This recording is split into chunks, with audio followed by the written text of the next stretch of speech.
Jeg må opfordre jer alle sammen til at holde lav profil. Et stykke tid.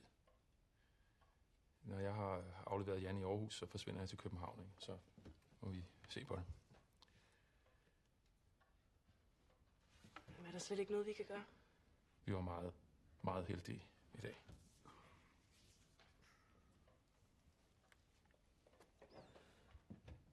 Skål. Jeg kommer sgu til at savne jer.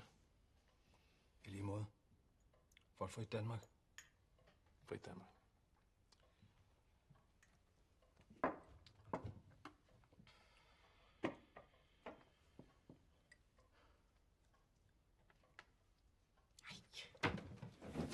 Altså, vi har fået det her ene liv. Er det så ikke meningen, at vi skal leve det? Kom nu, Sille. Kom nu, ud og dans. Vi har kun det sjov, vi selv laver. Iben, Ja, og danser faktisk.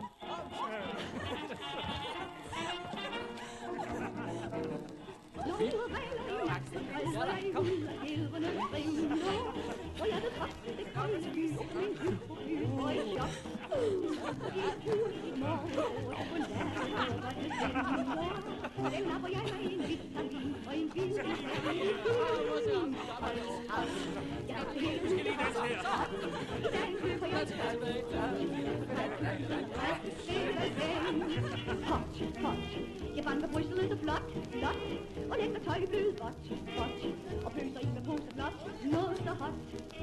Rundt i anatomi suser jeg, vindfluer suser jeg, med far på mit fæld.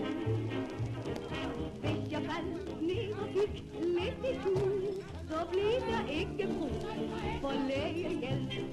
Mor kan selv hot, hot, jeg har det hele huset hot, hot, og byder lige mig spot, spot. Så vil jeg sætte hot, hot, hot mod hot, ja, ja, hot mod hot.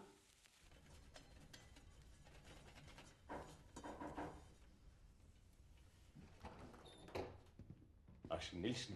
Det var en overraskelse. Jo. Dag. Dag. Det var kaffe. Nej, tak. Jeg havde ikke regnet med at se dem her. Ja. Ja, vi troede, de var i København.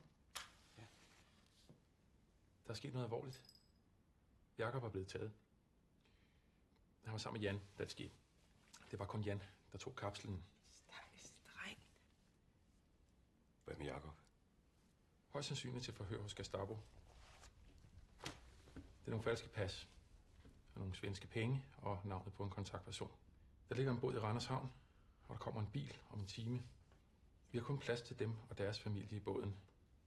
Vi har vurderet, at I er i størst fare. De kan vel ikke garantere, at der ikke sker noget med dem, der bliver tilbage, hvis vi flygter? Nej, det er klart. Det kan jeg ikke.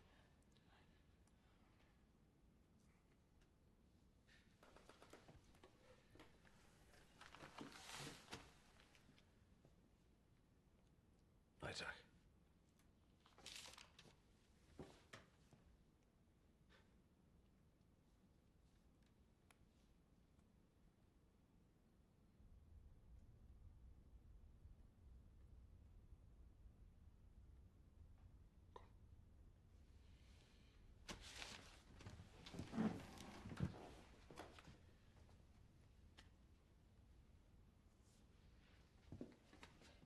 Gud.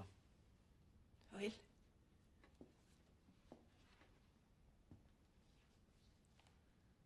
Må Gud være med jer.